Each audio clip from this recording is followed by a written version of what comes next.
शिव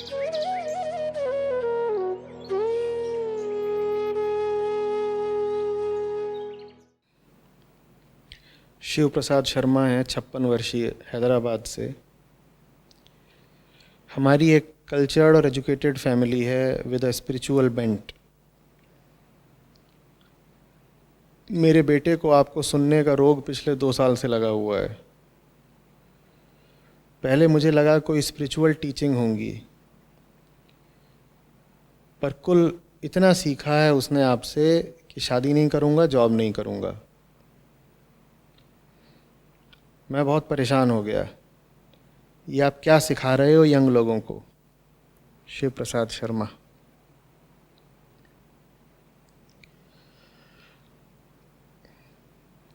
चलिए,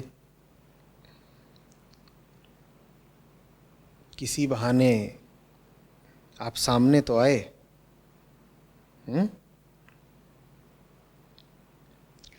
बहुत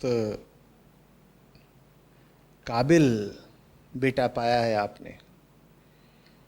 आमतौर पे ये पिता का दायित्व होता है कि वो बेटे को सही रास्ता दिखाए, गुरु के पास ले जाए। ये पिता का दायित्व होता है ना। छोटा सा होता है बच्चा तो बाप बच्चे की उंगली पकड़ करके ले जाता है स्कूल में एडमिशन कराने। तो पिता ले जा रहा है पुत्र को शिक्षक के पास। पर बधाई हो, आपका बेटा लाखों में एक निकला। वो लेकर के आया है अपने पिता को शिक्षक के पास। और यही तरीका था आपको शिक्षक के पास लाने का।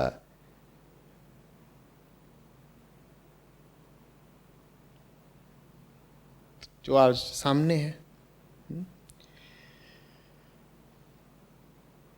जो वीडियोस आपका बेटा सुनता रहा है उसमें से कुछ आपने भी अगर सुने होते तो बात आपको कुछ स्पष्ट हुई होती। वो बेटा है ना आपका शर्मा जी, तो इतना तो आप दावा करते ही होंगे कि उसकी भलाई चाहते हैं।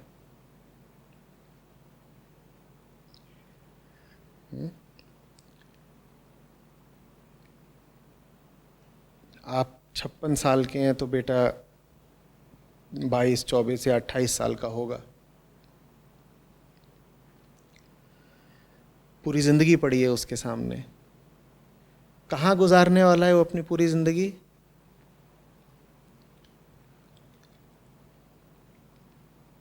काम करते हुए और अपने घर में। समझ रहे हो? अपने दफ्तर में और अपने घर में, इन 2 जगहों पर वो अपनी ज़िंदगी गुजारने वाला है। पिता हो ना आप शर्मा जी, प्रेम करते हो ना अपने बेटे से, तो ये नहीं चाहते कि आपका बेटा सही दफ्तर में रहे और सही घर में रहे। दफ्तर से आशय होता है कि क्या उसने चुनी है नौकरी, और घर से आशय होता है कि कैसा है उसका परिवार। और परिवार की शुरुआत तो वो करेगा पत्नी के साथ ही, बच्चे वगैरह तो बाद में आएंगे। तो यही 2 चुनाव होते हैं जो किसी भी युवा व्यक्ति को करने होते हैं, और इन 2 चुनावों से उसका पूरा जीवन निर्धारित हो जाता है। क्योंकि इन 2 के अलावा जिंदगी में और है क्या? काम और परिवार। समय ही देख लो ना कहाँ बीतता है। 8-9 बजे से निकल पड़ते हो दफ्तर के लिए, और 6-7 बजे 8 बजे घर आ जाते हो, तो फिर बाकी समय परिवार के साथ। हफ्ते के 5 दिन या 6 दिन दफ्तर को समर्पित, तो सप्ताहांत हो या छुट्टियां हो वो परिवार को समर्पित। और थोड़ी और उम्र बढ़ती है, प्रौढ़ हो जाते हो, तो या तो ये सोच रहे होते हो कि अपना काम कैसे आगे बढ़ाऊं, व्यापार कैसे आगे बढ़ाऊं, या ये सोच रहे होते हो कि अपने बच्चों की शिक्षा कैसे आगे बढ़ाऊं। यही जब जवान थे तो सोच रहे थे कि नौकरी बदल के अगली नौकरी कैसे करूं, या ये सोच रहे थे कि पति को या पत्नी को साथ लेकर के घूमने कहाँ चला जाऊं, कहाँ जाऊंगा तो ज़्यादा मज़ा रहेगा। कुल मिला जुला करके दिमाग में जो भी विचार थे या योजनाएं थीं, उनका संबंध था तो बस इन्हीं दोनों से ना, काम से और परिवार से। तो शर्मा जी, आपके बेटे को यही सिखा रहा हूं कि इन दोनों का चयन पूरी जिम्मेदारी और सावधानी से करो। ये हल्के में लेने वाली चीजें नहीं हैं। रही बात इसकी कि आप कह रहे हैं कि उसे मुझे सुनने का रोग लग गया है और अब कहता है शादी नहीं करूंगा, जॉब नहीं करूंगा, तो ये तो संभव ही नहीं है। मेरी बहुत मौलिक शिक्षा है कि किसी दूसरे के आगे हाथ नहीं फैलाना है, किसी दूसरे पर निर्भर नहीं रहना है। तो ये तो हो ही नहीं सकता कि कोई जवान आदमी मुझे सुन रहा हो और कहे कि मैं ज़िंदगी में कोई काम नहीं करूँगा। काम नहीं करेगा तो खाएगा कैसे? हाथ फैलाने को तो मैंने मना कर रखा है। तो काम तो वो करेगा ही करेगा। आपकी तकलीफ शायद ये है कि वो आपकी मर्जी का काम नहीं करना चाहता।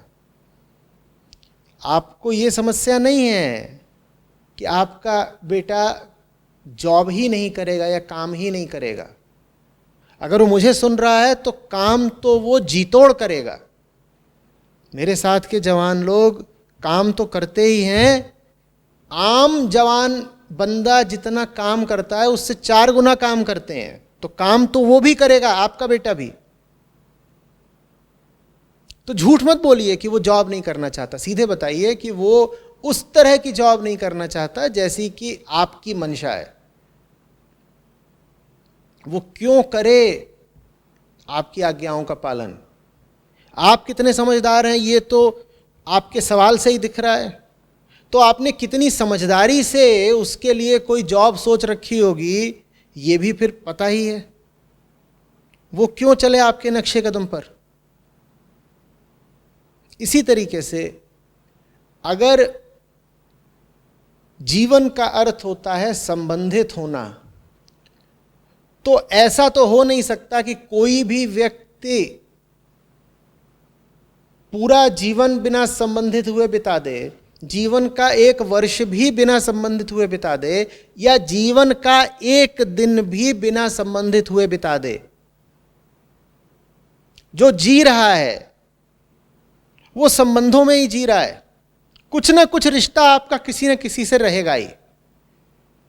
मैं सिखा ये रहा हूं कि सही संबंध बनाओ। मैं ये नहीं सिखा रहा हूं कि संबंध बनाओ ही नहीं, क्योंकि गलत संबंध जिसने बना लिए उसने जिंदगी भर के लिए नर्क पाल लिया। आप ये चाहते हो कि आपका बेटा नर्क में जिए?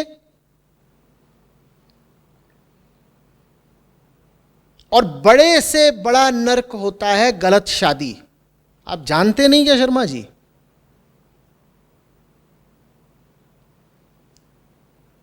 गलत शादी क्या होती है? जैसे हर वो काम गलत होता है जो बिना जाने समझे किया जाए, जो बेहोशी में किया जाए, जो भावनाओं के उद्वेग में किया जाए, उसी तरीके से जो शादी बेहोशी में बिना जाने समझे सामाजिक या पारिवारिक या शारीरिक दबाव में कर ली जाती है वो गलत होती है, वही नर्क बनती है।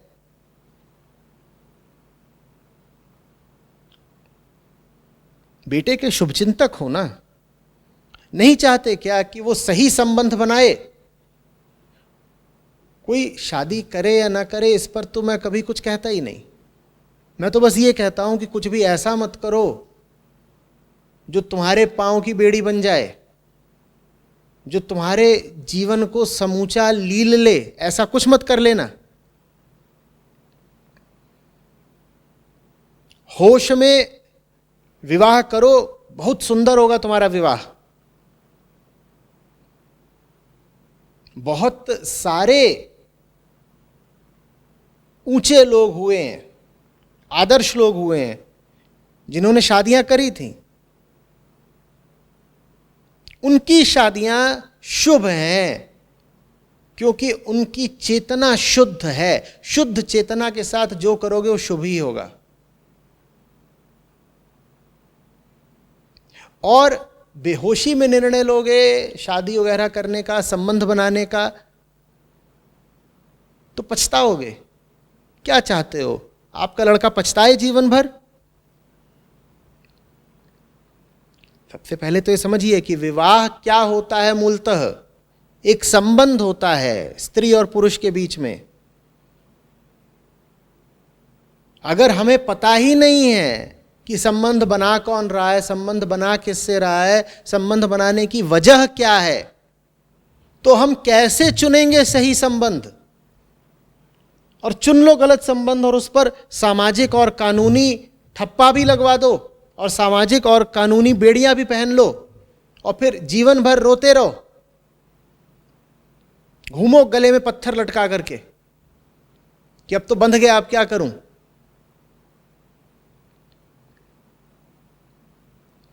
पर आप बड़े उतावले हो, बिना ये जाने समझे कि बेटा चाह क्या रहा है, कह क्या रहा है, आप कूद पड़े हो बेटे के खिलाफ और इल्जाम लगा रहे हो कि अरे उसको रोग लग गया है। बता रहे हो हमारी कल्चर्ड और एजुकेटेड फैमिली है विद अ स्पिरिचुअल बेंट। ये कौन सा स्पिरिचुअल बेंट है और कितना बेंट है? 5 डिग्री 10 डिग्री कितना झुके हुए हो?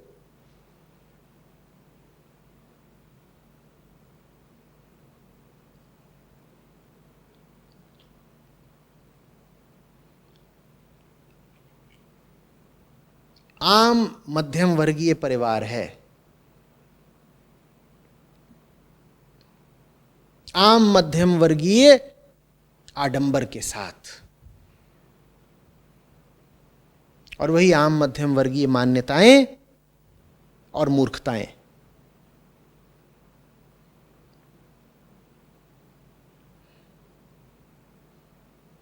धन्यवाद नहीं उठ रहा भीतर कि ऐसे साधारण और मीडियोकर परिवार में एक लड़का निकल रहा है, काबिल, होशियार, समझदार।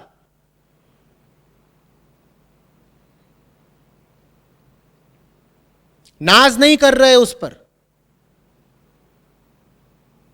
फक्र नहीं उठ रहा उस पर, उल्टे बता रहे हो कि उसको रोग लग गया है।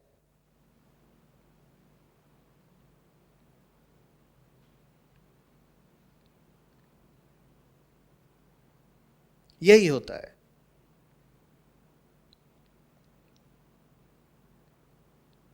दो बातें, पहली बात तो ये कि हीरे की परख जौहर ही जाने,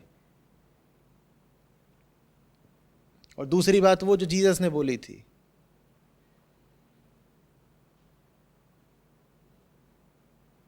कि मुक्त पुरुष की कद्र दुनिया में कहीं भी हो सकती है लेकिन उसके अपने कुनबे और गांव में नहीं हो सकती। आपको भी शायद अपने बेटे की कीमत का पता उस दिन चलेगा जब दुनिया उसके गुण गाएगी, जब दूसरे आकर के आपको बताएंगे कि आपका बेटा तो सूरज जैसा चमक रहा है, तब आपको लगेगा कि अच्छा शायद मेरे बेटे ने कुछ हासिल किया। वरना अभी आपको यही लग रहा है कि आप तो बड़े कल्चर्ड और एजुकेटेड हैं और स्पिरिचुअल बेंट है और आपका बेटा ही बड़ा खराब निकल गया। आपका कल्चर भी किसी काम का नहीं है, एजुकेशन भी किसी काम की नहीं है, और स्पिरिचुअल बेंट के तो कहने ही क्या।